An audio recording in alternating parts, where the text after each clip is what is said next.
I wasn't looking for anything when I walked into that cafe. Just another job site, another contract, another set of specs to measure twice and cut once. My name's Miles Carter, 44, general contractor, and halfway through the act of rebuilding my life after a divorce that left more than just a dent. I've got a teenage daughter, Jessa, who spends most of her time at her mother's house, reminding me with every short text and occasional visit that time doesn't slow down for anyone.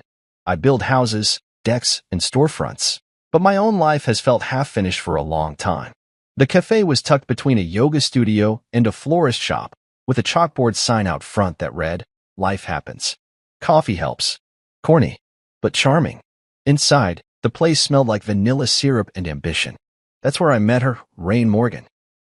She was wiping down a counter with a dish towel that had seen better days, her hair in a messy bun, not in the romanticized Instagram way, but in the "I've been here since 6 a.m. and I'm still answering supplier emails" kind of way.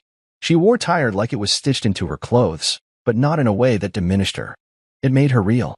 She looked up as I stepped in and gave me a nod, not a smile, not a greeting, just a nod, like we were already in the middle of something. I introduced myself, said I was here to check out the remodeling project, and she tossed me a binder of ideas without saying a word. That should have annoyed me, but it didn't. There was something magnetic about her presence, like a quiet force of nature that didn't need to prove anything to anyone. Over the next few days, we talked more. Slowly at first. She had this dry wit, sharp as a box cutter. Called the ceiling tiles corporate sadness. Referred to the espresso machine as her diva and stainless steel. I laughed more than I expected to, and she noticed. "You always laugh like it surprises you," she said once, pouring me a cup of something dark and bold. Like you forgot how. She wasn't wrong. I'd been coasting on quiet for too long. We started meeting after hours to go over design updates. She wanted reclaimed wood for the counter. I told her about this salvage yard I knew an hour out of town, and we ended up spending a whole Saturday digging through old planks and rusted nails. She wore boots that didn't match and sang along to Stevie Nicks like she meant every word. That day, I caught myself watching her, not in a lustful way, but in that dangerous space between admiration and hope. That maybe this was something. Then came the name, Silas Grant. We were back at the cafe, laying out floor samples when she mentioned him. "Silas says walnut's too dark for the room," she said offhandedly. I nodded, making a note. "Friend of yours?" She glanced up, hesitated. "Best friend since college." The kind of answer you file away for later. Over the next few weeks, his name popped up more. "Silas said the lighting feels too sterile. Silas thinks I should go for open shelving. Silas has a thing about exposed brick." At first, I didn't care. People have friends. Opinions. It wasn't my place to challenge it. But then I noticed the way her tone changed when she said his name. Softer. Like muscle memory. One day, we were taking a break on the back steps of the cafe. She passed me a cold bottle of water, and I asked, casual as I could, "You and Silas ever date?" She didn't flinch. Just nodded, slow and deliberate. "Yeah, a long time ago. It didn't work out." Then she added, "But we're still close. He's family." That word again, family. A shield and a sword, depending on who's wielding it. I told myself I was fine with it. I'd been through worse. I wasn't the jealous type. But Silas didn't make it easy. He started showing up to the cafe more often. Always just when we were deep in conversation or laughing a little too hard. He never outright said anything rude, but there was this edge to him. Like he was always measuring me, trying to find the weak spot in the wall. He'd come in and make himself at home, leaning behind the counter like he worked there, tossing Rain a pastry from someplace they used to go to all the time. Rain would laugh, almost embarrassed, and I'd suddenly feel like a third wheel at my own job site. I hated how easily he inserted himself, how effortlessly she allowed it. I told myself not to overthink it, that what I had with Rain was building into something solid. She smiled at me differently than she did at anyone else. She texted me late at night just to say she couldn't sleep. When I mentioned missing Jessa, she listened, really listened. Not the kind of half-hearted nod people give when they're waiting for their turn to talk. But it was getting harder to ignore the way Silas hovered. Like he wasn't just a friend, but a permanent shadow over everything Rain touched. I started asking myself questions I didn't like. Was I just a placeholder until he decided to swoop back in? Did she even see how deep his roots still ran? One night, as I packed up my tools, Rain walked me out. The street was quiet, and the light above the cafe door flickered with a soft buzz. She reached out, her hand brushing mine. Thank you, she said. For everything. I wanted to say something meaningful. Instead, I asked, does he know you're seeing me? Her expression tightened just enough to confirm what I already feared. No, she said. It's complicated. I nodded. Yeah, I'm starting to see that. And just like that, what had felt like sparks and coffee turned into shadows and doubt. I didn't know what came next, but I knew I wasn't walking blind anymore. It was a warm Saturday evening, the kind that smelled like fresh-cut grass and smoke from a neighbor's grill. Rain had invited me to her place for dinner, a backyard get-together with what she called her inner circle. I'd offered to come early and help set up, maybe sneak in a quiet moment or two before the guests arrived. I had no idea I was walking into a test I didn't sign up for. The moment I stepped onto her back deck, I spotted him. Silas. Already there, leaning against the railing like he owned the place, beer in hand, laughing at something Rain said.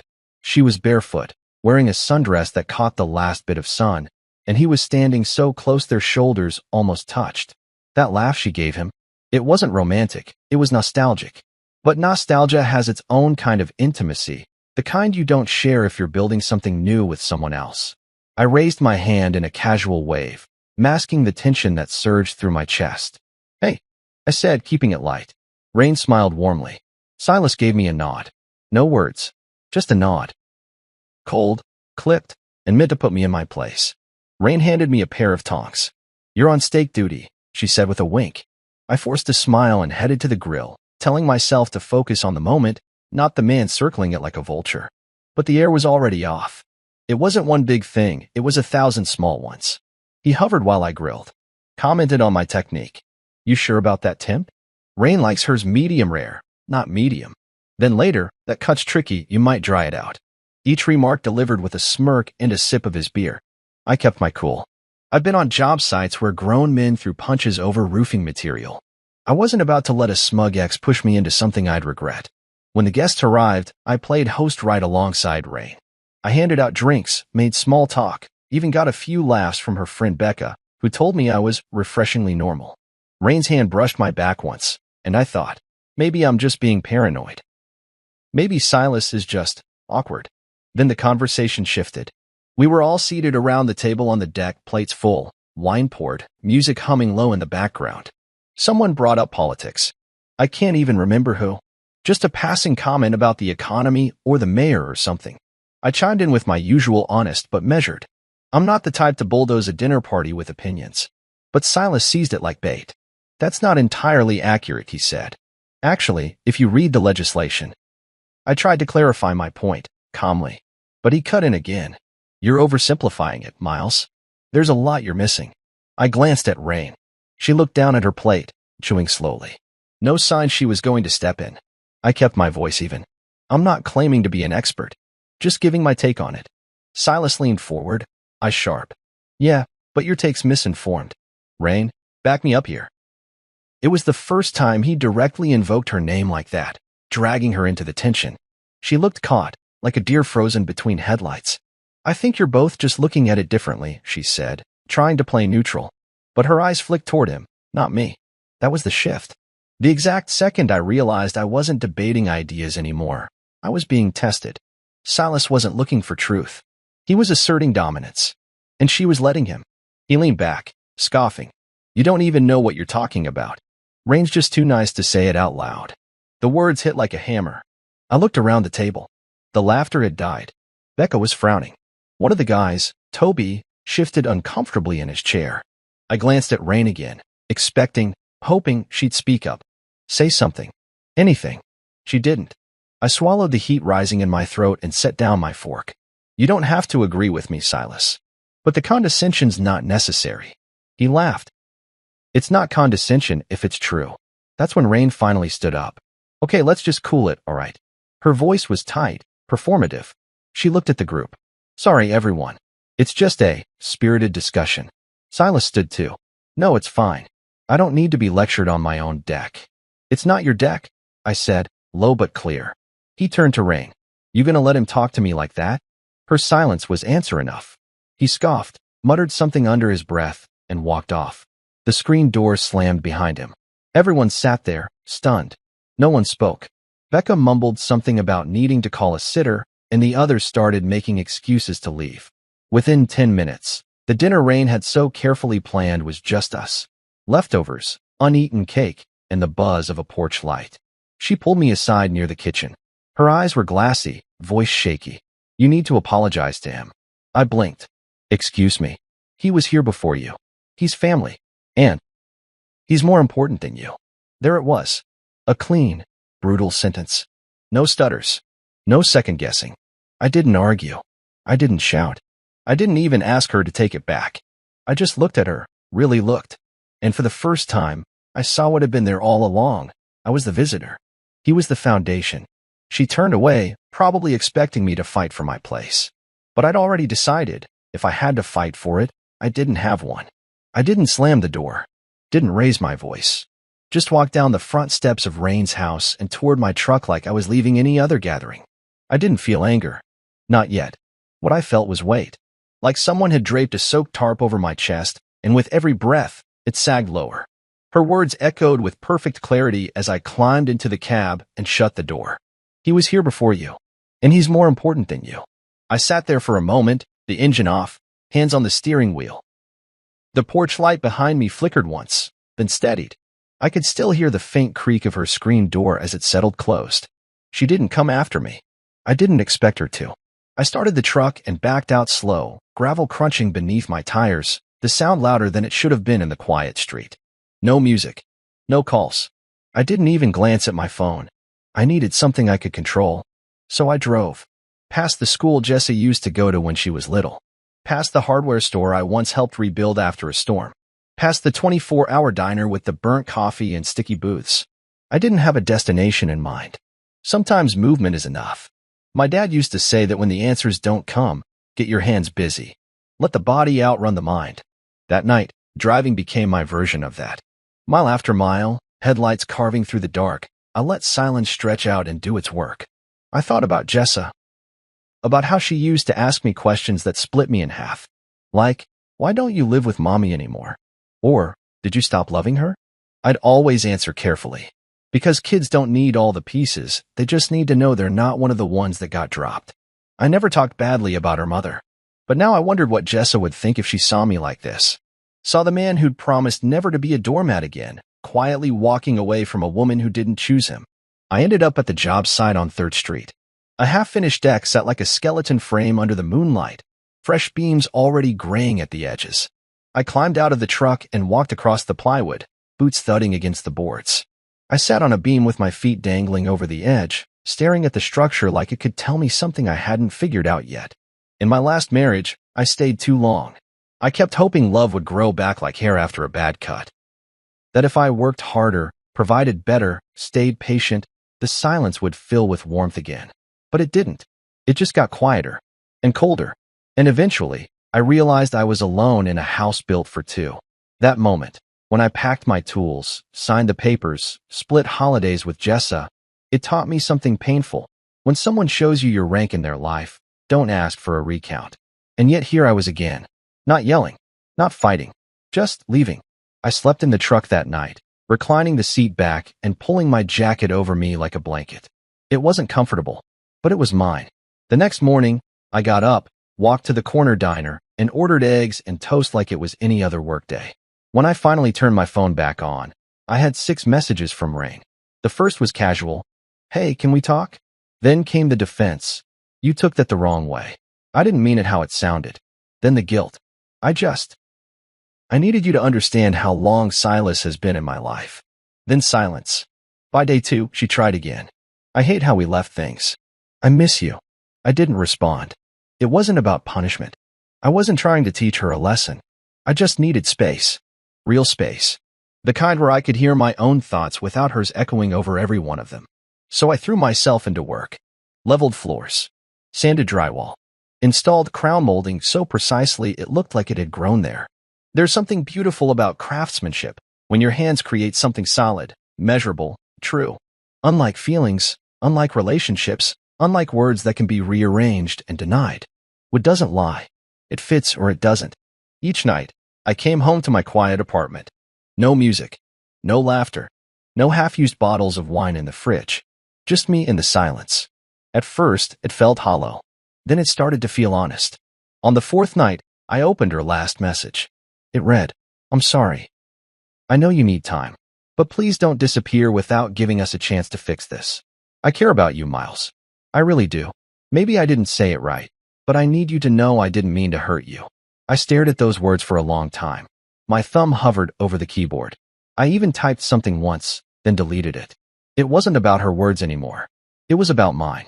Because somewhere along the line, I'd made myself smaller to avoid conflict. Let things slide because I wanted the story to work out. I'd hoped that if I just gave her time, she'd see me the way I saw her. But that night at the dinner, when she looked at him and not at me, when she said he mattered more, without flinching, that wasn't a mistake. That was her truth. And now, I had to decide what mine was. I heard the knock before I saw her. 3 soft taps. Then a pause.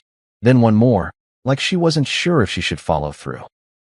I was sitting on the floor of my living room, legs stretched out, half a sandwich in my hand that I wasn't hungry enough to finish. It was a Thursday night, and the rain had started maybe an hour before, tapping on the windows like a metronome. I didn't move at first. I knew who it was. Sometimes, silence tells you more than any ringtone ever could. Another knock. Quieter this time. Hesitant. I stood, wiped my hands on my jeans, and opened the door. There she was. Rain. Her hair was soaked at the edges, curls clinging to her neck. Her eyes were swollen, red-rimmed. No umbrella. No pretense. Just her, in a hoodie too thin for the weather and a vulnerability I hadn't seen before, not even that night on the deck when she chose Silas. She didn't say anything at first. Her lips parted, but whatever she meant to say got caught in her throat. I just stepped aside and let her in. She crossed the threshold like someone entering a confessional. Her shoes left wet marks on the hardwood. I shut the door gently behind her. She turned to face me, still shaking slightly, not from the cold, I realized, but from whatever storm had hit her long before she stepped out into the rain.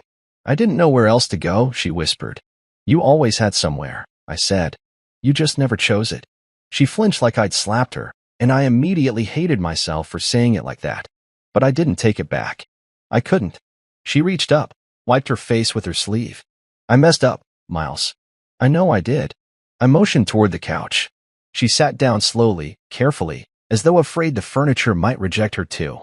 I came because I needed to say it in person, not a text, not some carefully typed apology that makes me sound more put together than I actually am. She looked at me with glassy eyes. "You didn't deserve what I said. Not that night. Not ever." I sat in the armchair across from her, my hands clasped tightly. "But you did say it, Rain. That's what I keep coming back to. You said it like it was fact." "I know." Her voice cracked. And that's the part that eats at me. We sat there in silence for a beat. The rain outside had picked up, tapping more insistently against the windows. "I didn't mean it," she said finally. "I swear to you, I didn't mean it." "But you did," I replied, voice even. "That's why it hurts so much. You didn't stutter. You didn't hesitate. You told me exactly where I stood. Second place." She nodded, eyes dropping to her hands. "You're right." I said it because in that moment, I panicked. I saw Silas storm off, then I reverted. It's what I've always done with him. Keep the peace. Say what keeps him from blowing up, even if it costs someone else. "I know." Her voice broke completely then, and she buried her face in her hands. I hate that about myself. I watched her crumble in front of me, part of me wanting to go to her, the other part gripping the chair like it would float me away from the wreckage. When she finally looked up, her makeup had smudged beneath her eyes. "He's been in my life so long, Miles. Since college. Every breakup I've ever had, he was there, offering advice, planting doubts. I thought he was protecting me, but now I see it wasn't protection. It was control." I stayed quiet. I wanted to give her space to dig her way out, not toss her a ladder just yet. "He's done this before," she went on. "To other men. To me. My sister warned me. Becca too. But I defended him. Every time." I nodded slowly. "And the night of the dinner?" She looked ashamed. "I was so afraid of losing control of the situation, I tried to manage everyone instead of being honest with anyone, including you. I panicked when I saw you standing your ground. Not because you were wrong, but because I'd never seen someone not bend for him. There it was. The real issue. Not just Silas. Not just her words. But the way I threatened the order of things she'd always known." I leaned forward, elbows on my knees. I don't hate you, Rain. But I can't go back to being the guy who waits in the wings while you figure out where I fit. You're not, she said quickly. You never were. I just didn't see how much space I'd let Silas take up in my head until you walked away. And the silence that followed, it made me listen to the noise I'd gotten too used to. I looked at her. Really looked. And I saw it. Something had cracked open in her. Something that hadn't been there before. Not regret. Not desperation. But truth. I'm not asking to fix everything tonight, she said. I just want to start again. With honesty. Even if it means starting over. I didn't answer right away. I stood, walked to the kitchen, poured 2 glasses of water. When I came back, I handed her one and sat again. I need space, I said. Not to punish you, but because I need to be sure I'm not stepping back into something that's still shaped like someone else. She nodded. I can respect that. We sat in the quiet for a while, just sipping water and listening to the rain. No promises. No kisses. Just the faint hope that maybe, not now, not yet, but maybe, there was still something worth rebuilding. Something on level ground. It had been 3 days since Rain showed up at my door, and I hadn't heard from her since. I didn't expect to. She meant what she said, space. Real space. The kind of silence that can either settle things or expose the cracks too deep to patch. I've been filling the time with work, as usual. Fixing a sagging porch in Oak Ridge, framing out a sunroom in East Hollow, staying out later than usual so I didn't have to sit in my own apartment staring at empty chairs. On a late afternoon, just as I was packing up my tools into the truck, my phone buzzed with a number I didn't recognize. I hesitated. Unknown numbers rarely bring anything good. But something nudged me to answer. Hello? Is this Miles Carter? The voice was sharp but familiar, like someone who knew how to command attention without raising her volume. Yes. Speaking. It's Bryn, Rain's sister. That stopped me in my tracks. I'd only met Bryn once, briefly, during one of the early cafe meetings. She'd come in for coffee, offered a polite hello, and left with a look that I couldn't read at the time. Now, that unreadable look suddenly had a voice. I hope it's okay, I got your number from Rain's phone. I didn't ask her, I just needed to talk to you. I leaned against the open tailgate of my truck. All right, go ahead. She sighed on the other end, not the kind of sigh that signaled fatigue, but the kind you give right before stepping on a live wire. I just wanted to say I saw what happened. Not the whole thing, but enough. And I think you handled it better than anyone else ever has. Handled what? Silas, she said bluntly. That toxic parasite. I blinked. Well, that's not exactly the family-friendly title he goes by. She laughed bitterly. Oh, don't worry, he doesn't like me much. I stopped worshiping him when I was 15. Rain never quite got there. There was a pause, heavy and charged. Why are you telling me this now? I asked. Because you stood up to him. At that dinner. No one's ever done that. Not her ex-husband, not her old boyfriends, not even my parents. Silas always finds a way to twist things until he's the misunderstood hero. But you? You didn't play his game. And I wanted to tell you, I saw that. I swallowed hard, not sure what to say to that. Praise wasn't something I sought, especially not for something that came at the cost of a relationship. He's always been like this, she continued. Possessive. Territorial. But he's smart, he does it under the radar. Plays the caring friend. The devoted protector. But really, he undermines everyone Rain gets close to. Plants little seeds. Makes her question them. Then pulls away just enough to make her feel like he's the only constant. And she doesn't see it? I asked, more to myself than to her. She doesn't want to. That's the difference. Rain believes loyalty is owed if it's old enough. She thinks time equals truth. She confuses longevity with love. I let those words sink in, because they were exactly what I hadn't been able to articulate myself.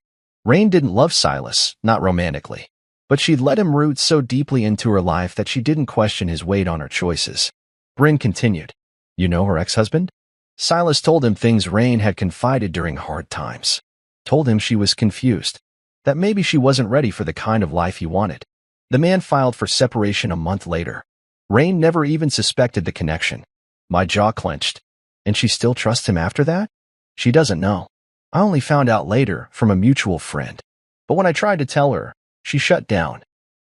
Said I was being dramatic. Said Silas would never do that. That tracks, I muttered. He's got a way of making you feel like you're the irrational one. Exactly, Bryn said. But the thing is, Miles, she's trying now. I know her. I've never seen her this raw. This honest. The version of her that came home after your fight?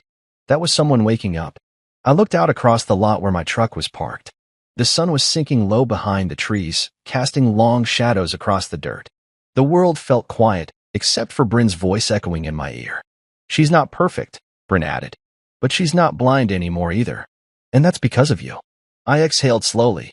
So what are you asking me, Bryn? Nothing, she said. Just don't write her off because of him. She didn't just lose you that night. She lost her safety net. And maybe, for the first time, she's realizing she never needed it to begin with. I didn't respond right away. There was a part of me that wanted to hang on to the anger, to the clarity that came from feeling wronged. But the other part, the part that watched rain cry in my apartment, the part that remembered how she'd once looked at me like I was more than just a man with a hammer and a guarded heart, that part was listening. Thanks for calling, I said finally. She'll probably be mad when she finds out, Bryn said with a dry laugh. Let her be, I replied. Truth doesn't need permission. After we hung up, I sat in my truck for a long time. Didn't turn on the radio. Didn't check my messages. Just sat there with the weight of everything Bryn had said. And for the first time since that night on the deck, I didn't feel like the outsider anymore. I felt like someone who had seen the rot beneath the frame. And maybe, just maybe, I wasn't the one who needed fixing. The text came in at 8:03 a.m. on a Wednesday. Can we talk? Neutral place. Please. I stared at it for a full minute before responding. Where? She suggested the park, Linden Row, the one with the stone bridge and iron benches no one ever sat on because they were always just a little too cold, a little too damp. It wasn't far from the cafe, but it was quiet, secluded. Probably her idea of neutral. I arrived 5 minutes early. Rain was already there, seated on the edge of the fountain, her hands clasped between her knees. She looked smaller somehow, like something had folded inward. No makeup, no dramatic clothes. Just a navy windbreaker, jeans, and that same tired beauty I'd noticed the first time we met, only this time, it wasn't worn. It was raw. I walked up slowly. She looked up and gave me a tight, uncertain smile. Thanks for coming. I nodded but didn't sit right away. So? She took a breath, then another. I started therapy. That caught me off guard.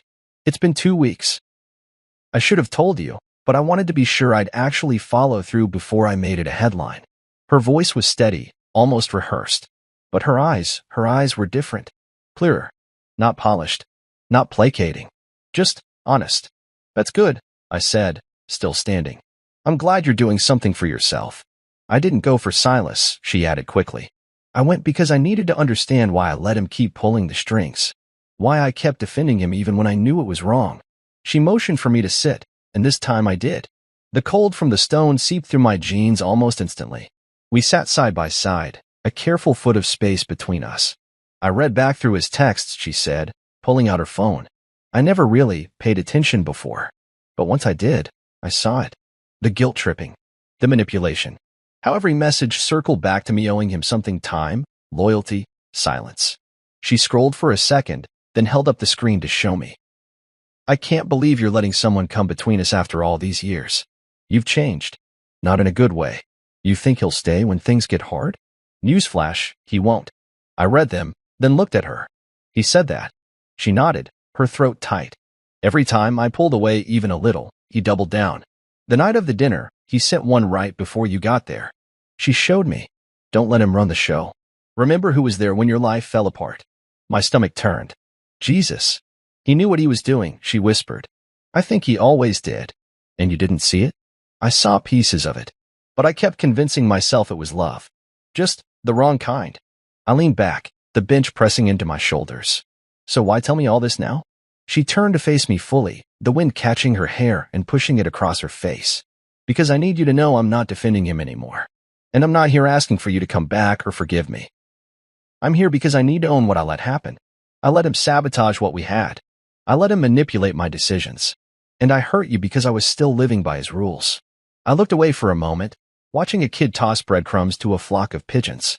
The sound of traffic buzzed in the distance, low and constant like a bad memory you can't quite forget. So where do you go from here? I asked. I cut him off, she said. Blocked his number. Told him not to come to the cafe. Told Becca and Bryn and everyone in between that I'm done making excuses for him. I raised a brow. And how'd he take that? Her smile was brittle, like a man who's never heard no before. She reached into her bag and pulled out a folder. I've been writing things down. For therapy. Letters I won't send. Memories I'm trying to sort. I wrote one about you. I didn't reach for it. I wasn't ready. Not for you to read, she added. Just to tell you that you mattered. That what we had, what we might still have, it meant something to me, even if I treated it like it didn't. My throat tightened. I rubbed my palms against my jeans, grounding myself. So what now? She shrugged. Now I keep going. I keep showing up to therapy. I keep being honest. Even when it's ugly. Even when I want to deflect or blame or fix someone else instead of fixing myself. And me? I asked carefully. Where do I fit in all of that? She looked at me, steady and sure. Wherever you want to. I'm not here to convince you to forgive me. I'm not offering promises I can't keep. But if you ever want to talk again, really talk. Not as boyfriend and girlfriend, not even as friends, just as two people who care, then I'll be here. No pressure. No expectations. I stared at her for a long moment. The silence wasn't heavy this time. It was spacious. Honest. I'll think about it, I said. That's all I ask. She stood, slung her bag over her shoulder. Thank you for listening. Then she turned and walked away, not looking back. And for the first time since this mess began, I felt something loosen inside me. Not closure, but the start of something better than that. Clarity. It was a Tuesday night when I got the call. I was in my shop, tinkering with a broken cabinet hinge that didn't need fixing but gave my hands something to do. The sawdust in the air had started to settle, and the world was quiet in that way it only gets when no one expects anything from you. Then my phone rang, and her name lit up the screen. Rain. I hesitated for a full 3 rings before answering. Hey, I said, trying to keep my voice even. Her words rushed out like they'd been waiting at the door too long. Miles, he showed up at my place. I straightened. What? Silas. He was drunk. Angry. He just showed up, yelling, banging on the door. I called the cops.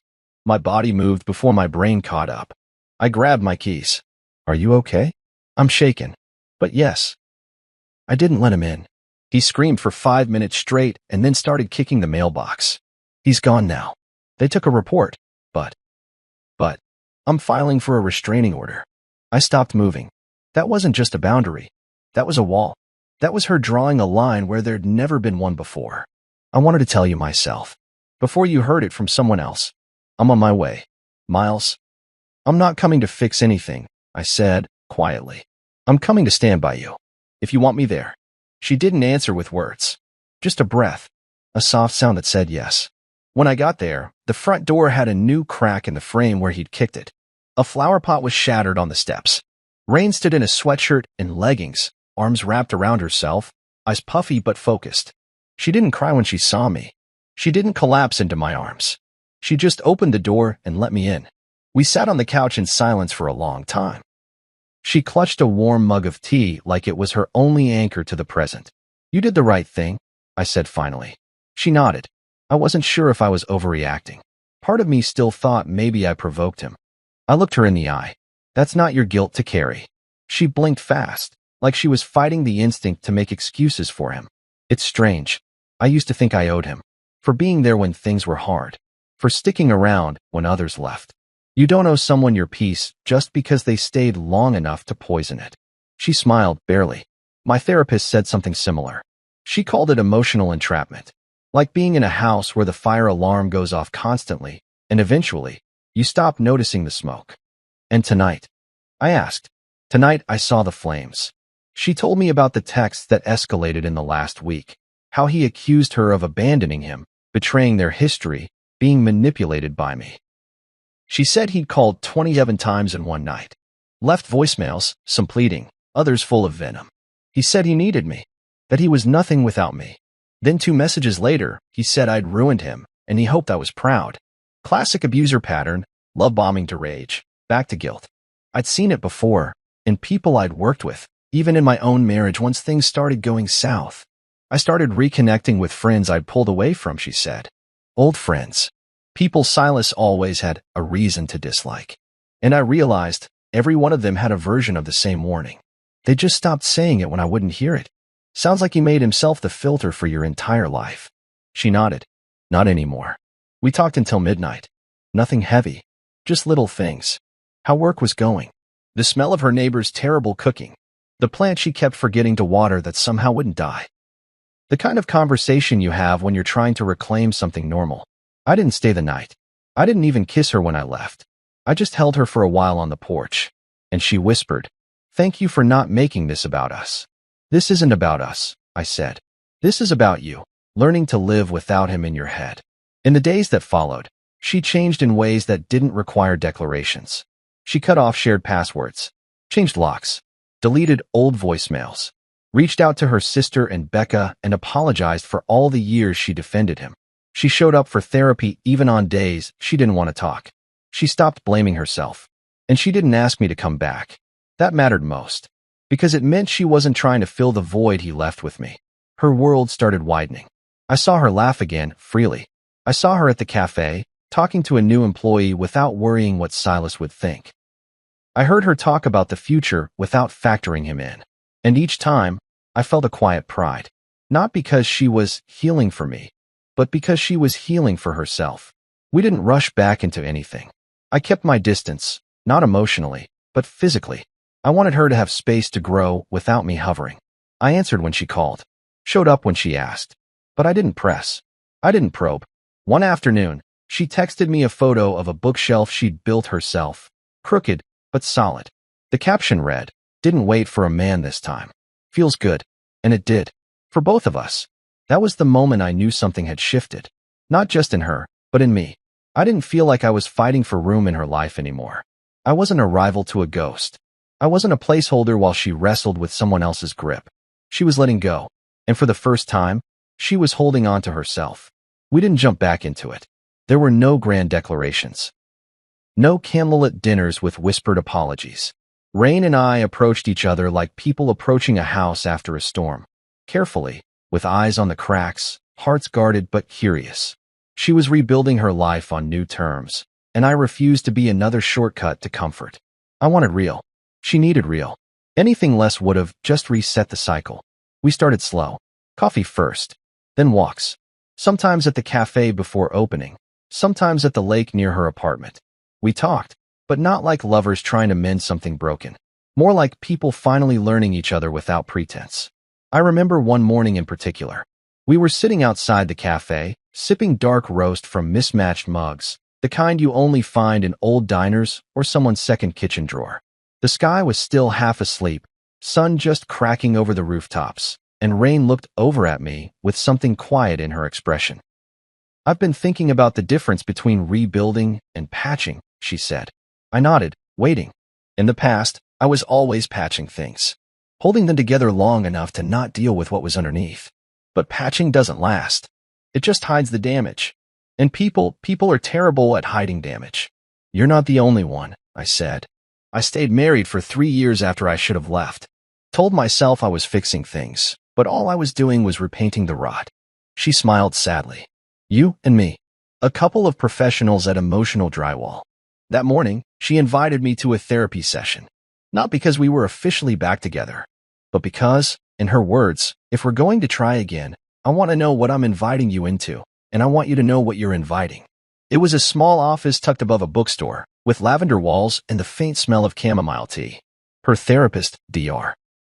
Hanley, greeted me with a handshake that was firm but not overbearing, like someone who'd learned to navigate trauma without needing to prove she could fix it. "I'm glad you're here," she said. "This isn't about blame. It's about clarity." I sat across from Rain, and for the first time, heard her speak about Silas without defense or distortion. "He was a foundation I never inspected," she said. "I built friendships, decisions, and relationships on top of him. And I didn't realize until recently that I was living in a structure that wasn't stable." Dr. Hanley nodded. "It's not uncommon, especially when someone positions themselves as irreplaceable. They make you question your instincts, make you believe your survival depends on their presence." I asked something that had been clawing at the back of my mind. "Was there ever a time you believed him more than you believed me?" Rain looked down. "Yes, but it wasn't about you. It was about how conditioned I was to default to his version of the story. You challenged that, and I didn't know how to hold two conflicting truths." She looked back up. "But I'm learning." I believed her. Not because of the words, but because she wasn't trying to win me back with them. She wasn't reaching for me to fill a gap. She was standing on her own feet, with her own voice, in a room where she didn't owe me anything. That night, as we walked out into the warm spring air, she reached for my hand, not in desperation, but in invitation. We started dating again, not with fireworks or declarations. It was more like rediscovering a trail you once walked and seeing it with new eyes. We still had awkward pauses, still had days where her walls crept back up and I had to decide whether to press or give her space. But something had changed. She didn't shrink around me anymore, and I didn't feel like I had to carry both our weight just to stay close. One weekend, she invited me to help her rearrange her apartment. A symbolic fresh start, she called it. We moved the couch, replaced the rug she said Silas had picked out years ago, and hung up new shelves in the hallway. As I drilled into the plaster, she stood beside me, a level in one hand and a small notebook in the other. "What's that?" I asked. "My reminders," she said. "Things I've learned. Stuff I need to unlearn." She handed it to me. The first page read, 1. History is not currency. 2. Loyalty without boundaries is a trap. 3. Love doesn't have to hurt to be real. I handed it back carefully. "That's one hell of a blueprint. I figured you'd appreciate the structure," she said with a smirk.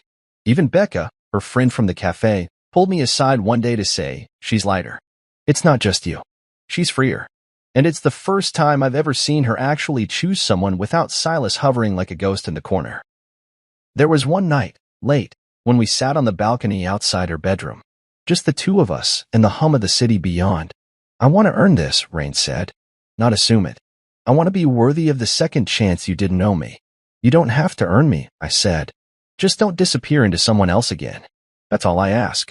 She rested her head on my shoulder, and for the first time in a long time, I didn't feel like I was competing with a memory. She was here, with me, on level ground.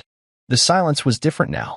It wasn't the suffocating kind, the kind that used to stretch between Rain and me like a wire, taut and ready to snap. This silence was earned, comfortable. It followed laughter instead of replacing it. On most nights, we sat in it with cups of tea or shared playlists, each of us reading or scrolling or just breathing beside the other. No tension, no second-guessing. The kind of quiet that comes after a storm, when the roof holds and the windows don't rattle anymore. It had been 3 months since the restraining order against Silas was filed. 2 since it expired. I won't lie, part of me waited for the other shoe to drop. A drive-by. A text. A casual run-in at the cafe or one of the local bookstores he used to haunt. But nothing. Not a sighting. Not a whisper. Instead, the echo of him lingered in smaller ways. Mutual acquaintances with too much curiosity. Questions masked as concern. "Haven't seen Silas around lately. Everything okay with you two?" Or worse, "It's just weird not seeing him here." You two were like a package deal. Rain had stopped flinching when those comments came. She didn't get defensive or apologetic. She'd just nod and say, "That chapter's closed." Simple, clean, not cruel, but final. And when some people chose not to believe her, when they muttered things or distanced themselves, she let them. No begging, no proving. No mourning the ones who walked away. "I didn't lose friends," she told me one night while organizing boxes in her storage closet. "I lost people who were loyal to dysfunction. There's a difference." She was right. The more she grew into herself, the more I saw how much she'd been carrying. Not just the weight of Silas's influence, but the guilt of allowing it for so long. One night, while we were eating takeout from a Thai place down the block, she put her fork down mid-bite and said, "I used to think love was loud, that it had to come with drama or fire or some kind of grand gesture to count. But I was wrong. It's this. It's noodles and your knee brushing mine and me not needing to check my phone to feel secure." I smiled. "So, I shouldn't cancel the skywriting I booked."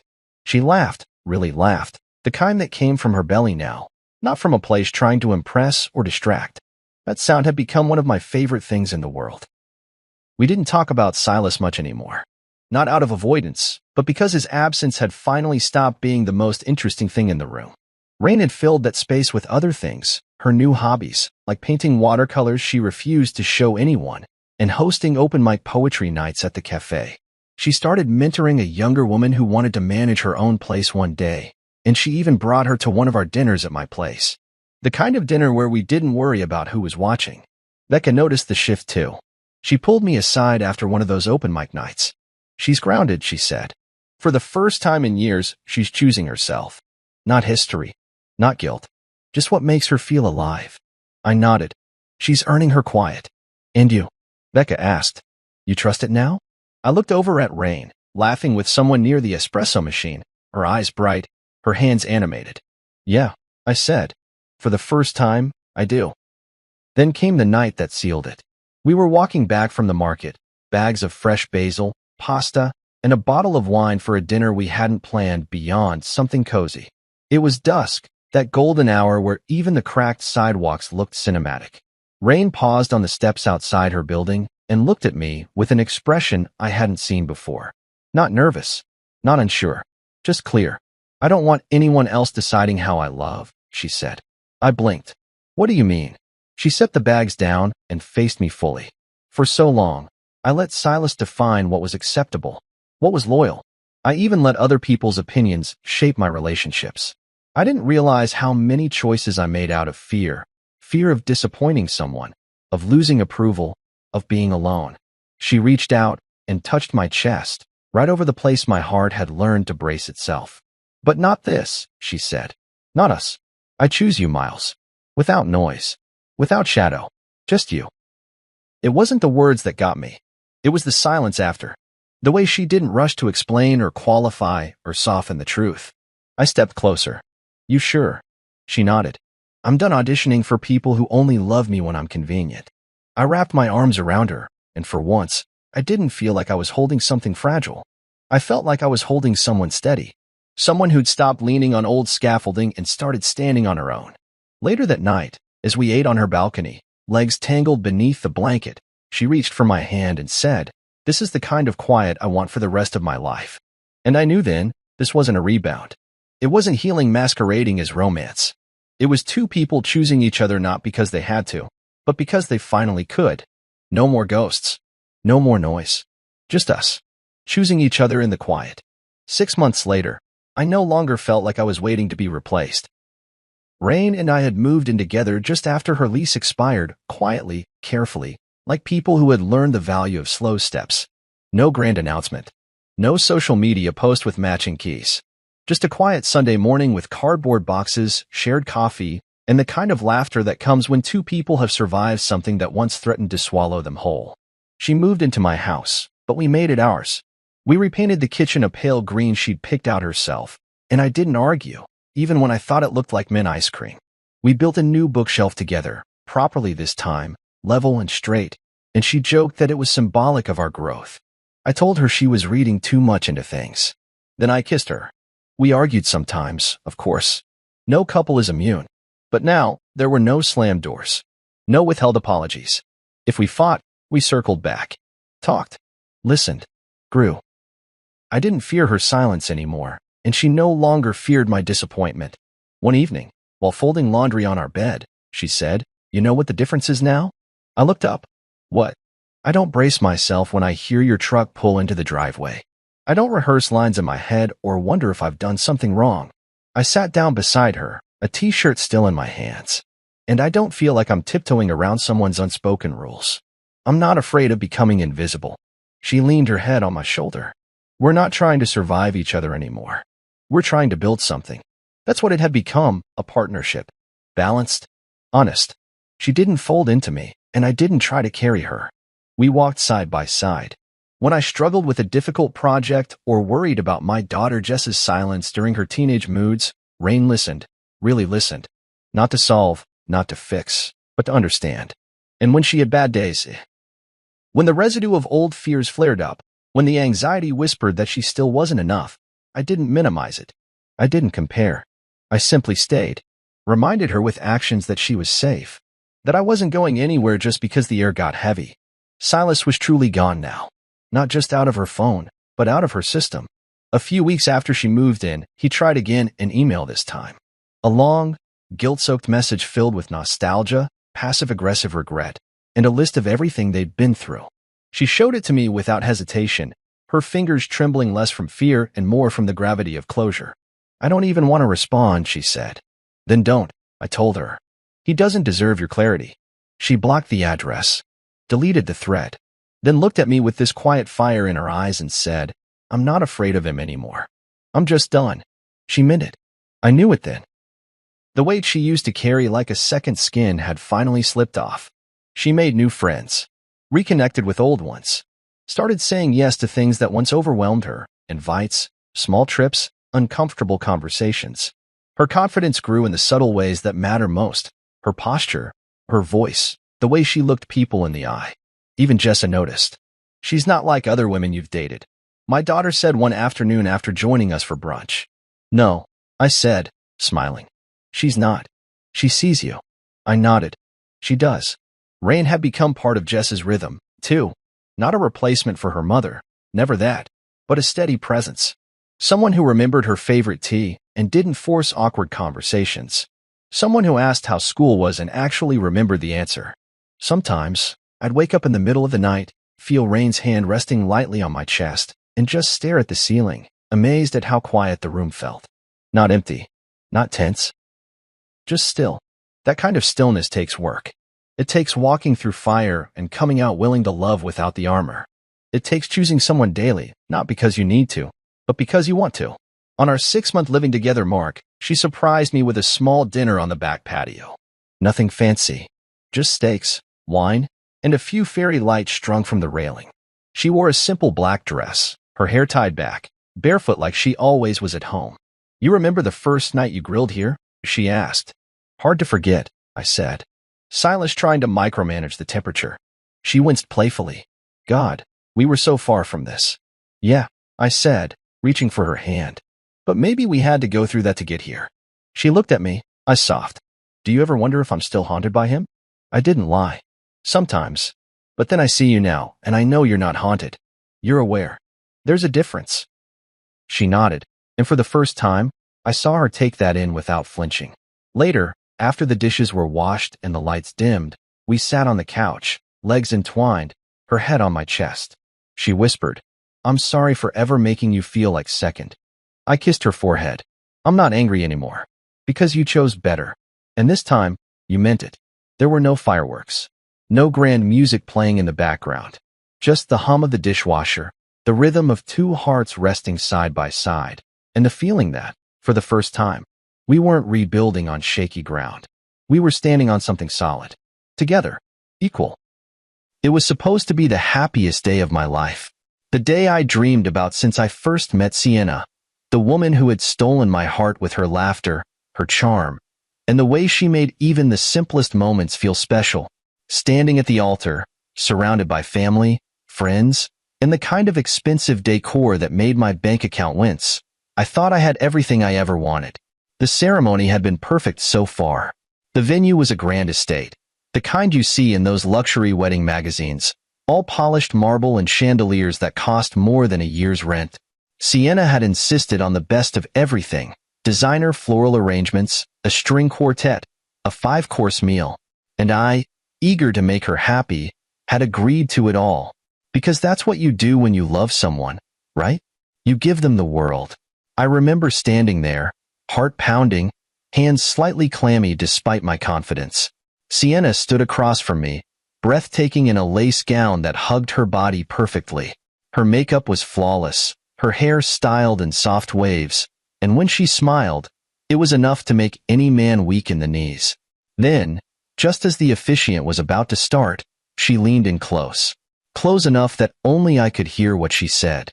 You have to pay me your $7,490 monthly salary, or I will marry your handsome, rich brother.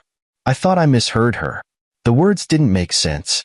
The sentence was clear, the intent unmistakable, but my brain refused to process it.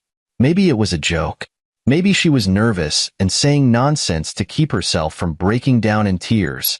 But when I pulled back and looked at her, I saw none of that. No hesitation. No nervous giggle. No indication that this was anything but cold, calculated reality. I stared at her, my chest tightening as my heartbeat slammed in my ears. She was serious. She wanted my entire paycheck every month, as a condition of this marriage. And if I didn't agree, she had a backup plan. My own brother, Lucas. He was standing there in the front row, looking effortlessly put together as always. Taller than me, lean, well-dressed, and annoyingly charismatic. The kind of guy who never had to try too hard. He had always been the golden child of the family, the one who got away with everything, the one my parents constantly compared me to. If he failed, it was a learning experience. If I failed, it was disappointing. I had spent my whole life trying to step out of his shadow, trying to prove I was just as capable, just as worthy of attention. And now, here was my bride, my supposed soulmate, using him as leverage against me. For a split second, I felt sick, not just with anger, not just with betrayal, but with the sheer absurdity of it all. Was I really standing at my own wedding being blackmailed? Was this really happening? I forced myself to breathe, to stay calm. My first instinct was to lash out, to demand an explanation, to tell her that she was out of her mind. But I didn't. Not yet. Because the last thing I wanted was to make a scene, to give her the satisfaction of seeing me crack in front of everyone. Instead, I straightened my shoulders and looked her dead in the eye. No. One word. Firm. Unshaken. Sienna blinked. Just once. Then, in the most graceful, fluid movement I'd ever seen, she turned her head toward Lucas. "Lucas," she said sweetly, her voice carrying through the hushed room, "I think I made a mistake. I should be marrying you." The crowd gasped. A murmur rippled through the room like a wave crashing against the shore. I expected Lucas to be shocked, to laugh it off, to shake his head and say, "Nice try, Sienna." But he didn't. He smiled. Smiled. Like he'd been waiting for this moment all along. Without a moment's hesitation, he took a step forward. And with that single step, my world shifted. This wasn't just about Sienna. This wasn't some impulsive, last-minute decision. This had been planned. I looked at my parents, expecting outrage, expecting them to defend me, to shut this insanity down. Instead, my mother was dabbing at imaginary tears, whispering something to my father. My father? He was nodding, approving. I felt my pulse roar in my ears as realization set in. They were fine with this. More than fine. They were happy about it. Lucas had always been their golden boy, their pride and joy. If they had a choice between their successful, charming eldest son and the man standing at the altar, the one they never quite deemed good enough, they were always going to choose him. I was nothing more than a placeholder until a better option came along. A bitter laugh nearly escaped my throat, but I swallowed it down. I had spent years, my whole life even, proving I was worthy, proving I was enough. And for what? To be tossed aside at my own wedding like a disposable napkin? I took a step back, then another. The officiant was speechless, the guest confused. The air was thick with tension, waiting for me to react, to explode. But I didn't give them the satisfaction. I turned, and without another word, I walked away. Out of the venue, out of their lives, out of the trap they had set for me. I didn't know where I was going. I just knew I was done. I kept walking. I didn't know where I was going, and I didn't care. All I knew was that I had to get out of there, away from them, away from the suffocating weight of betrayal pressing against my chest. My wedding. My wedding. And yet, it felt like some twisted nightmare playing out in slow motion. I could still hear the gasps of the guests, feel the burning stares of the people I had trusted, the ones I had let into my life. But most of all, I could hear her voice. Sienna's voice, smooth and confident, calling out to Lucas like she had just decided to change dinner reservations instead of abandoning her groom at the altar. "Lucas, I think I made a mistake. I should be marrying you." That sentence kept repeating in my head, like a broken record that wouldn't stop skipping. And the worst part? Lucas hadn't even hesitated. I had expected shock, awkward laughter, maybe even an attempt to defuse the situation. Instead, he had stepped forward like he had been waiting for that moment his entire life. Because he had. That realization hit me like a punch to the gut. This wasn't impulsive. This wasn't some last-minute crisis of conscience on Sienna's part. This was a setup. How long had they planned this? How long had they been waiting for the moment to drop this bomb on me? Was it before the engagement? After? Had my parents known all along?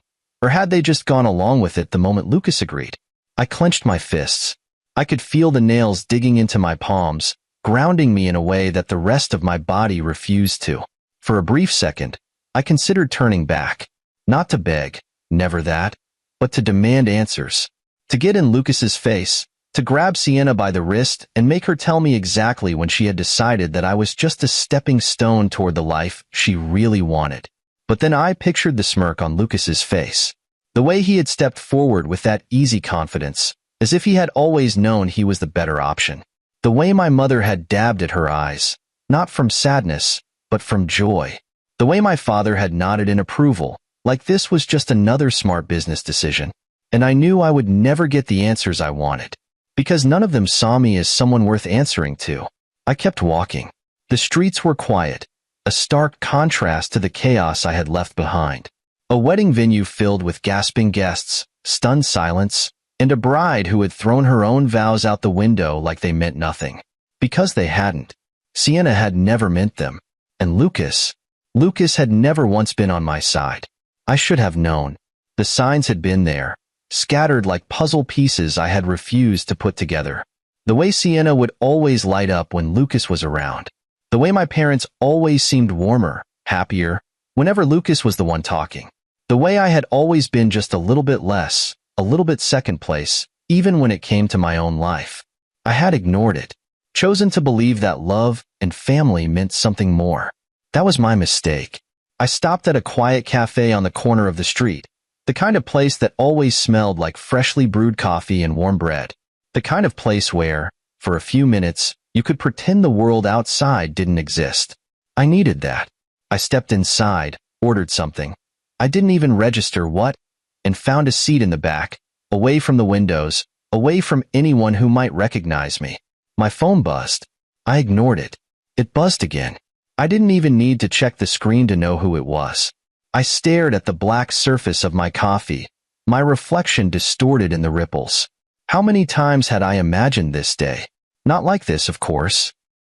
In my version, Sienna and I would be laughing, hands intertwined, celebrating the start of our new life.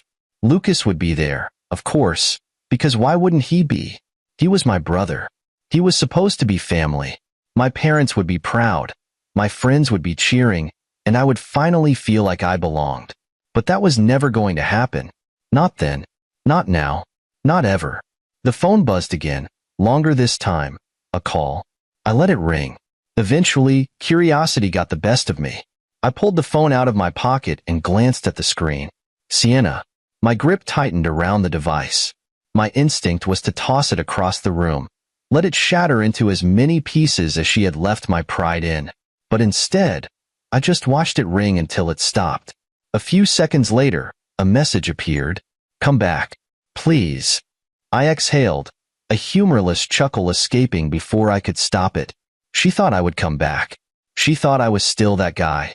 The one who would swallow his pride, forgive the unforgivable, and let himself be played one more time. She didn't know me at all. The phone buzzed again. Another message. It's not what you think. Just come back. I'll explain everything. Explain? What was there to explain? Had she momentarily lost her mind? Had she been possessed at the altar, spouting nonsense she didn't mean? Had she been pressured into making the worst decision of her life? No. Sienna didn't make mistakes. She made choices. Calculated, strategic choices. And she had chosen Lucas. I took one last sip of my coffee, letting the bitterness settle in my mouth before I set the cup down and got up. I wasn't going back. There was nothing left for me there. But for some reason, I still couldn't bring myself to block her number. Not yet. I didn't go back. Not to the venue. Not to my family. Not to the mess I had left behind. I walked out of that wedding and never looked back. And yet, the weight of it clung to me like a second skin. It didn't matter how far I walked or how many blocks I put between myself and the disaster. I could still hear Sienna's voice, still see the smug look on Lucas's face, still feel the silent approval radiating from my parents. They had all played their parts so perfectly. I had been the only fool in the room. I kept moving, letting my feet take me wherever they wanted. My tuxedo jacket felt suffocating, so I pulled it off and tossed it onto a bench, not caring who picked it up. The tie came next, yanked loose and stuffed into my pocket. My head was spinning, my chest tight. It was as if my body hadn't quite caught up to the fact that it was all over, that I wasn't married, that the woman I loved had sold me out for something shinier, that my own brother had stepped into my place without a second thought. I walked for hours. I ignored the buzzing in my pocket. Sienna was still trying to reach me. So was my mother. I stopped at a convenience store, grabbed a bottle of water, and caught a glimpse of myself in the reflection of the glass doors. I barely recognized the man staring back. The perfectly groomed hair now slightly disheveled, the crisp white dress shirt wrinkled, the exhaustion in my eyes so obvious it looked like I hadn't slept in days. I had gone to that wedding expecting a celebration. I had walked out of it looking like I had just survived a war. And in a way, I had. After paying for the water, I stepped outside, leaning against the side of the building. A couple walked past me, hand in hand, laughing about something private between them. A pang of something sharp twisted in my gut. That was supposed to be me. I was supposed to be somewhere else right now, probably on a dance floor, holding my wife close, whispering promises about our future together. I was supposed to be smiling, surrounded by friends and family, celebrating the start of something beautiful. Instead, I was here, alone. It was funny, in a cruel way. I had spent so much of my life trying to prove myself, trying to show my parents I was just as worthy as Lucas, trying to show Sienna that I could be everything she ever wanted, trying to build something real, something stable, something that mattered. And in the end, none of it had mattered at all. I laughed, a low, humorless sound that probably made me look slightly unhinged to the people passing by. But I didn't care, because what else was there to do but laugh? What else was left when everything had already fallen apart? My phone buzzed again. I finally pulled it out of my pocket, half expecting to see another message from Sienna, some weak excuse or attempt to pull me back in. But it wasn't her this time. It was Lucas. I stared at the screen for a long moment, debating whether or not to answer. And then, before I could talk myself out of it, I pressed accept. For a second, there was silence. Then, his voice calm and casual, as if nothing had happened. "Brother, where did you run off to?" I exhaled slowly, gripping the phone tighter. "What do you want, Lucas? You disappeared before the real party started. Thought you'd at least stick around to see how it all played out." The smugness in his voice was unbearable. He was enjoying this. He wanted me to react, to yell, to curse his name. I wouldn't give him the satisfaction. I had better things to do. Lucas chuckled. "Come on, don't be like that. You always take things so personally. It's just business, you know?" "Business?" I repeated, barely keeping my temper in check. "Is that what you call stealing my fiancé at the altar?" Look, Sienna made her choice. I didn't force her. And let's be honest, did you really think she was going to settle for you when she could have more? There it was. The truth, laid out in the open. I had never been enough. Not for my parents. Not for Sienna. Not even in my own brother's eyes. "So what now?" I asked, my voice eerily calm. "You think you're going to live happily ever after?" Lucas was silent for a beat too long. "Well, we'll see, won't we?" I smirked. "Yeah, we will." Then, without another word, I hung up. I sat there for a long time, staring at the phone in my hand, resisting the urge to throw it into the street and watch it shatter. Lucas had won. For now. But the thing about people like Lucas and Sienna, they always thought they were invincible. They always thought they were too smart, too charming, too untouchable to face consequences. They were wrong. I wasn't going to be the fool who sat back and let them enjoy the spoils of their betrayal. They had made their move. Now it was my turn. I stood up, shoved my phone back into my pocket, and started walking again, this time with purpose. I didn't know exactly what my next step was going to be, but I did know one thing for certain. I was done being the guy everyone underestimated. I was halfway through a bottle of whiskey when my phone started buzzing again. It had been a couple of hours since I left the wedding, and by now, the shock had begun to fade, replaced by something colder, something sharper. I had spent my entire life believing in love, in family, in loyalty. Tonight had shattered those illusions into a million irreparable pieces. The wedding venue, the guests, my brother, my parents, Sienna. All of it felt like a bad dream I had walked away from. I wasn't even sure where I was anymore. Some dive bar tucked away in a quiet corner of the city, dimly lit, the kind of place where no one asked questions. A perfect place for someone who didn't want to be found. And yet, my phone wouldn't stop buzzing. Sienna. She had called over a dozen times already. At first, I ignored it. Then I muted it. Then I put it face down on the bar, hoping that if I didn't see it, I could pretend it wasn't happening. But the buzzing continued, insistent and frantic, vibrating against the wooden surface like an alarm I couldn't shut off. I sighed, picking it up, and for the first time that night, I hesitated. What was I expecting? An apology? An excuse? Another insult disguised as an explanation? She had humiliated me in front of everyone. She had whispered those poison-laced words into my ear and, without missing a beat, had replaced me with my own brother like I was nothing. So why was she calling? I stared at her name flashing on the screen, my thumb hovering over the decline button. But something about the sheer desperation of her repeated calls made me pause. I exhaled sharply, then finally swiped to answer. For a second, there was silence. Just the sound of shallow, uneven breathing. Then, her voice. Panicked, frantic. Nothing like the woman who had smirked at me hours earlier. "You have to come back," she gasped. I leaned back in my seat, swirling the whiskey in my glass. Why would I do that? "Please, I swear. Just come back. You don't understand. Something went wrong." Something about the raw fear in her voice gave me pause. I had expected arrogance, maybe even a half-hearted attempt to manipulate me into feeling sorry for her. But this was something else. "What went wrong, Sienna?" I asked, keeping my voice calm, controlled. She didn't answer right away. In the background, I could hear chaos. Voices raised in anger, guests murmuring in confusion, the unmistakable sound of something shattering. Then she whispered, "Lucas is gone." I sat up a little straighter. Gone? He left. He just walked out. He was supposed to sign the papers, and then he just disappeared.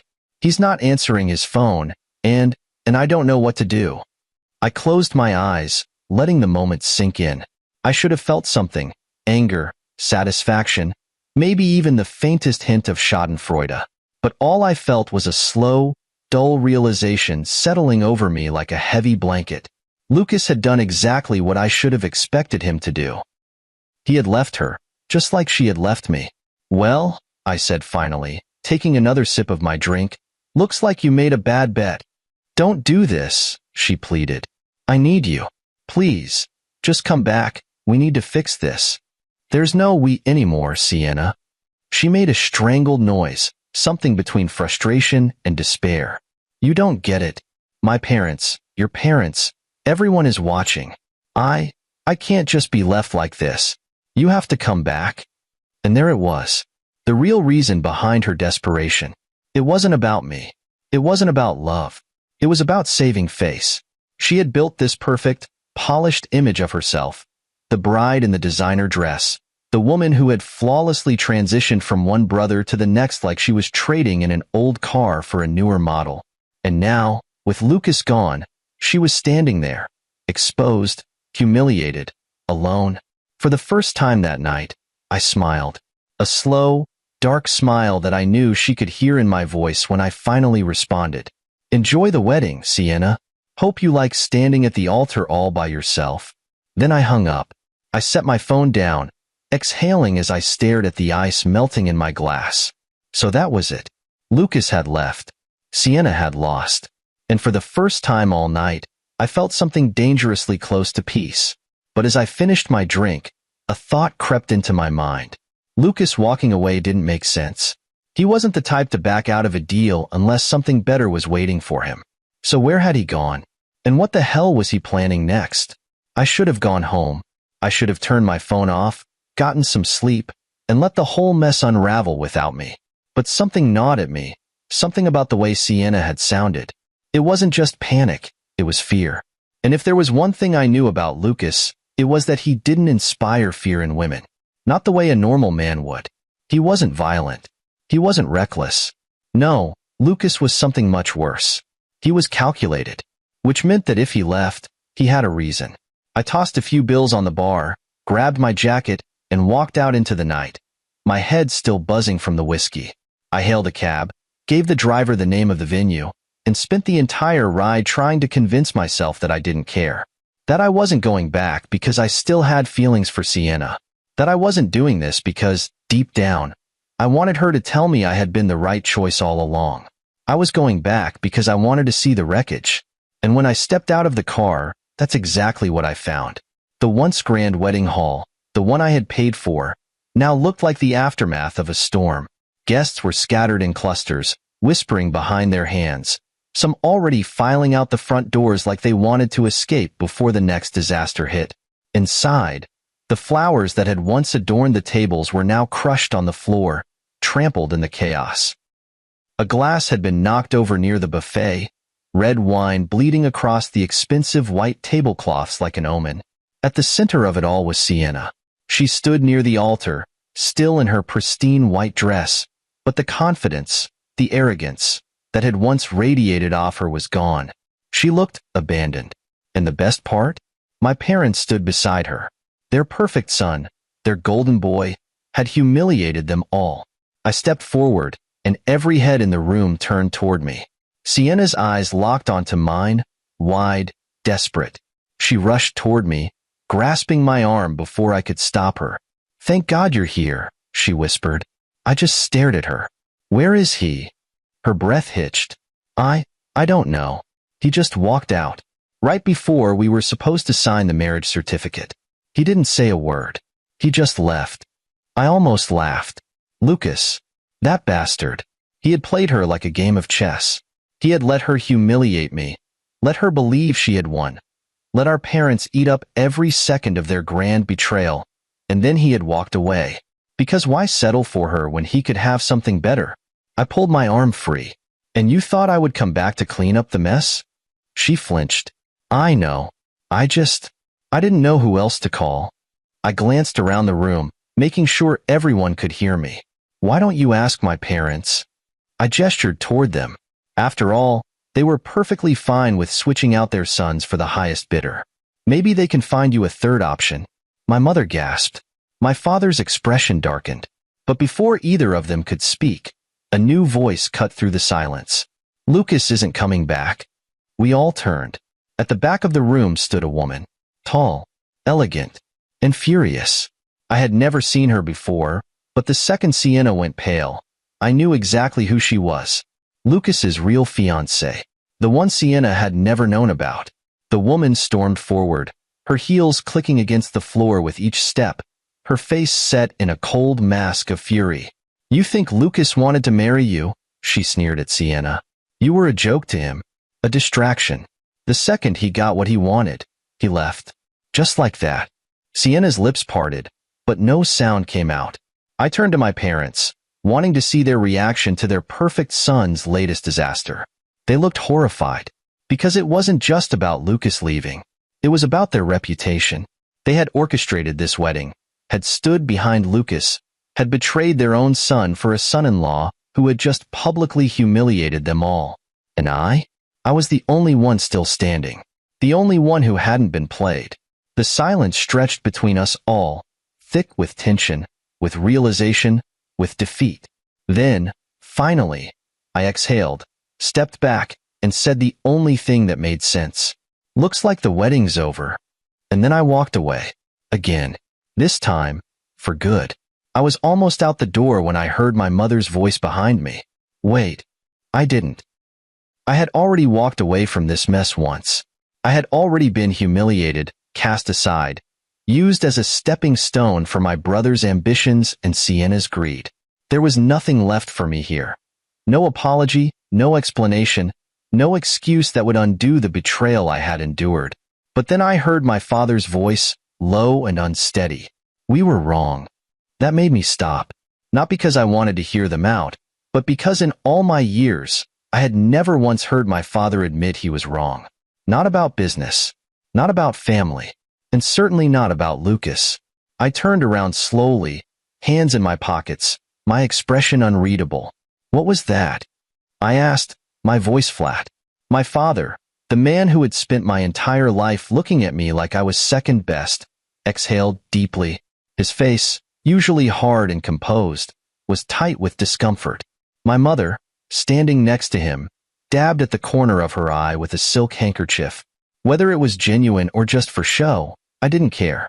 "We made a mistake," he repeated, glancing toward the stunned crowd, as if the weight of what had just happened was finally sinking in. I gave him a slow, humorless nod. "Yeah, you did." The words felt good. Sienna stood between them, her hands trembling at her sides. I could see it now, the cracks forming in her perfect exterior, the realization setting in that she had played the wrong game and lost spectacularly. She had been so sure of herself, so convinced she could manipulate her way into my family's wealth. And for a moment, it had worked. Until Lucas had pulled the ultimate con. He had never intended to marry her. The truth was still settling over everyone like a thick fog. The guests, once whispering in scandalous delight, now stared in open horror at the sheer scale of the disaster unfolding before them. And standing at the very center of it all was Sienna, abandoned at the altar for the second time in a single night. She looked at me then, a mix of shame, desperation, and something dangerously close to regret. "I didn't know," she whispered, her voice barely audible. "I swear, I didn't know about her. About his fiancée." I tilted my head. "And I'm supposed to feel sorry for you?" She flinched. I stepped closer, just enough that only she could hear me. "You thought you were playing him, but Lucas was playing you, and you didn't even see it coming." She swallowed hard, blinking rapidly as if trying to push back the tears welling in her eyes. "I never meant to hurt you," she whispered. I almost laughed. "You whispered at the altar that if I didn't give you my salary, you'd marry my brother instead," I said, my voice calm, deliberate. "You didn't just mean to hurt me, Sienna. You planned it." She shook her head quickly. "I thought it would be different. You thought Lucas would stay." I cut her off. "That's what this is really about, isn't it? You don't care about me. You never did. But him leaving? That wasn't in your script." She bit her lip, her hands curling into fists. "He told me we'd be together. He told me." Lucas tells a lot of people a lot of things. A choked sound escaped her, half a sob, half a bitter laugh. I could see it now, the storm raging inside her. The perfect life she had envisioned, slipping through her fingers. And the best part? She had no one to blame but herself. I turned my attention back to my parents, who were still standing there, still trying to salvage whatever dignity they had left. "So," I said, shifting my weight, "what happens now?" My mother cleared her throat delicately. We will find a way to fix this." "Fix what?" I asked. "Your golden son just humiliated you in front of everyone. He abandoned the bride you wanted for him. And now, the whole city is going to be talking about this disaster for weeks. So tell me, Mom, what exactly do you plan on fixing?" She opened her mouth, then closed it, looking to my father as if hoping he had an answer. He didn't. Because there wasn't one. This was their mess. And for the first time, they had to sit in it. I could have stayed. I could have watched them scramble, watched Sienna try to pick up the pieces of her broken fairy tale. But I had wasted enough time on people who had proven they weren't worth it. So I gave my parents one last look, then turned to Sienna. "Good luck with that wedding," I said, voice dripping with mock sympathy. "I hear third time's the charm." Then, without waiting for a response, I walked out the door. And this time, I didn't look back. I walked away from that disaster, but the echoes of it followed me. The gasps, the murmurs, the weight of Sienna's stunned silence, my mother's helpless attempts to salvage the wreckage, my father's cold acceptance of his own humiliation. It all played in my head like a badly edited film. But the one thing that stuck with me the most? The truth. Lucas had never intended to marry Sienna. That part wasn't even a surprise. No, the real surprise was that my so-called golden brother had been engaged the entire time, to a woman none of us even knew about. And Sienna? She had been a side game, a backup plan, a spare. That thought alone should have made me feel better, should have given me the satisfaction of knowing that Sienna's betrayal had come full circle, that she had gotten exactly what she deserved. But instead, I just felt numb, because none of it should have happened in the first place. I should have seen it coming, should have known that my parents would pick Lucas over me, should have recognized that Sienna had been playing a different game all along. But I didn't, and that stung. I made it halfway down the street when my phone buzzed in my pocket again. I glanced at it, fully expecting yet another desperate call from Sienna or, worse, my mother trying to do damage control. But it wasn't either of them. It was her, Lucas's secret fiancée, the woman who had stormed into the wedding and shattered the last piece of Sienna's illusion. I debated ignoring it, but something about her walking into that room with more rage than I had ever seen in my life made me press accept. "I was hoping you'd answer," she said immediately. I leaned against a street lamp, my fingers tightening around the phone. "And why's that?" "Because you're the only one who got played just as badly as I did." I exhaled sharply. "You knew about me, didn't you?" "Not at first," she admitted. "But then I started noticing things. Lucas disappearing for days at a time. Taking calls he didn't want me to hear. And then, the receipts. Receipts. Hotel bookings. Restaurant bills. Jewelry purchases I never got. It didn't take me long to figure out there was someone else. I just didn't know it was your fiancé until about a week ago." I rubbed a hand over my face. "A week ago?" "Yeah. That's when I found out they were planning to replace you at the altar." I froze. "Wait. You heard me. You're saying Lucas knew about this weeks before the wedding?" "Of course he did. Why do you think he played along?" She let out a bitter laugh. "Lucas never does anything unless it benefits him." I stared at the pavement, my stomach twisting. Lucas hadn't just taken advantage of an opportunity when Sienna called out to him at the altar. He had known it was going to happen. This wasn't just a last-minute betrayal. It had been planned. The realization settled over me like a heavy weight. "How long have you been engaged to him?" I asked, my voice quieter now. "Almost 2 years," she said, and something in her voice cracked. 2 years, and he let me walk into that room thinking we had a future. Let me stand there, knowing that I was about to watch him marry someone else. She went silent for a moment. "I almost didn't go," she admitted. "But then I thought, why should he get to control the story? Why should he get to humiliate me in private while pretending he's the perfect son in public?" I exhaled slowly. "So you made sure everyone knew the truth?" "Damn right I did." For the first time that night, I felt something other than anger. Respect. Because I had walked away. But she? She had burned everything down on her way out. "So what now?" I asked. She sighed. "Now? Now I make sure he pays." "You?" I looked around at the city lights, the streets stretching endlessly in both directions. "Now I move on." "Just like that?" "Just like that." She hummed. "Wish I could do the same." "Why can't you?" "Because unlike you, I don't just want to walk away. I want him to feel what I felt. I want him to lose everything the way I did. And trust me, Lucas has a lot more to lose than you." I almost smiled. "Sounds like you've got a plan." "Oh, I do." "Good luck then." She hesitated. "You too." Then she hung up. I slid my phone back into my pocket and stood there for a moment, breathing in the cool night air. Lucas had made his move. Sienna had made hers. Now, it was my turn. I had wasted enough time trying to prove myself to people who didn't deserve it. It was time to prove something else. That I didn't need any of them. That I would be just fine on my own. And that no one, not Sienna, not Lucas, not even my parents, was ever going to use me again. I had walked away from that disaster of a wedding, but the weight of it still clung to me like a second skin.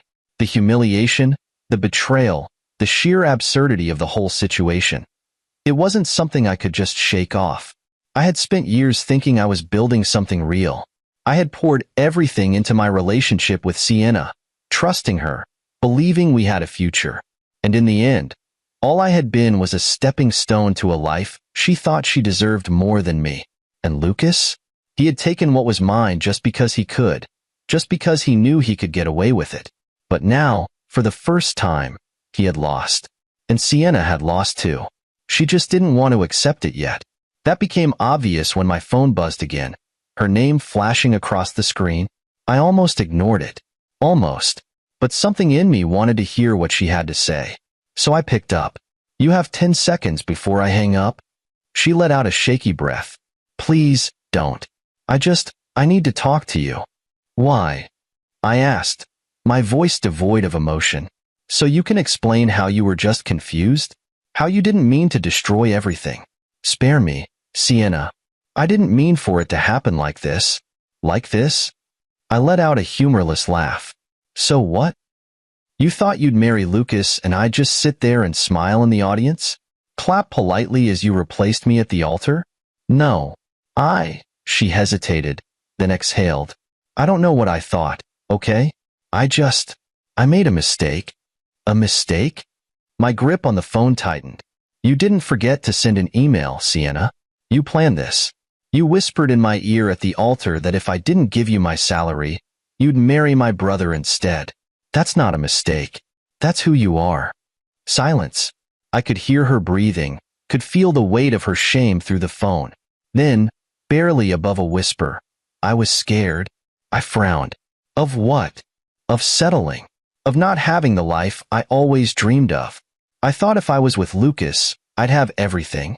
And now? Now I have nothing. She wasn't lying. Lucas was gone. My parents were humiliated. The future she had built in her head had crumbled before her eyes. And now, she wanted a second chance.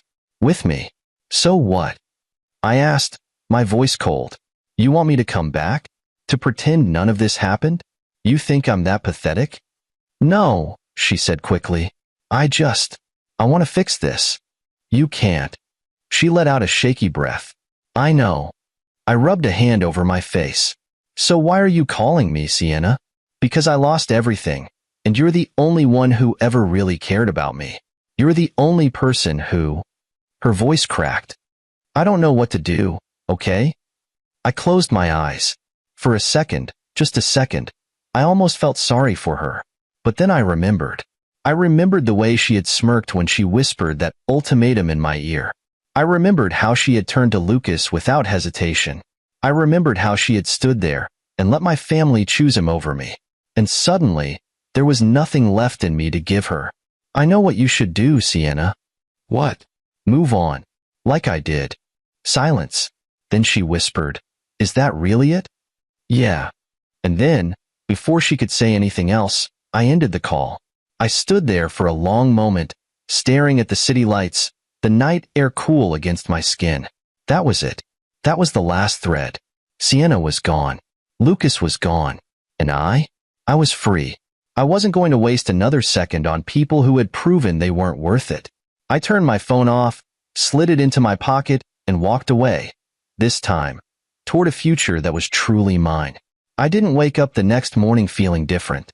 There was no grand epiphany, no cinematic moment where I stared into the mirror and saw a completely transformed man.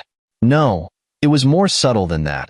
Like the weight I had carried for years had finally started to lift, one feather at a time. For the first time in years, I had no one to answer to but myself. No fiancé expecting me to finance her lavish lifestyle. No brother waiting to one-up me at every turn. No parents hovering in the background, measuring my worth against a standard I was never meant to reach. It was just me.